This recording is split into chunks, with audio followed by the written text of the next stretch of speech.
শিলিগুড়িতে মহিলারা মদ বিক্রি করছিল, বাড়িতেই গ্রেপ্তার 2। রমরমা বাড়িতে চলছিল মদের কারবার এবং সকাল থেকেই রাতে ক্রেতারা আসছিলেন আর মদ কিনে নিয়ে যাচ্ছিলেন। দেখছেন সেই শিলিগুড়িতে মহিলারা মদ বিক্রি করছিল এবং গ্রেপ্তার হয়েছে 2 জন। রমরমা বাড়িতে মদ বিক্রির কারবার চলছিল।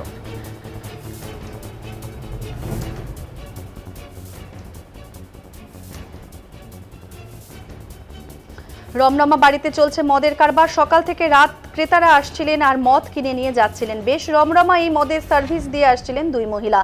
পুলিশের কাছে বিষয়টি নিয়ে বেশ কয়েকদিন ধরেই অভিযোগ আসছিল। পাশাপাশি মদ্যপান নিয়ে এলাকাতেও অশান্তি চলছিল। অবশেষে মঙ্গলবার রাতে অভিযান চালালো শিলিগুড়ি মেট্রোপলিটন পুলিশের শিলিগুড়ি থানার অ্যান্টি ক্রাইম উইং এর পুলিশ।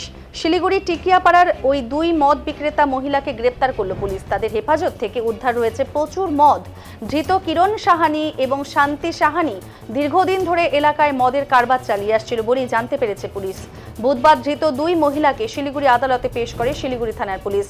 ধৃত 2 মহিলা বাড়িতে প্রচুর পরিমাণে দেশি এবং বিদেশি মদ বিক্রি করে রমরমা মদের কারবার চালাচ্ছিল।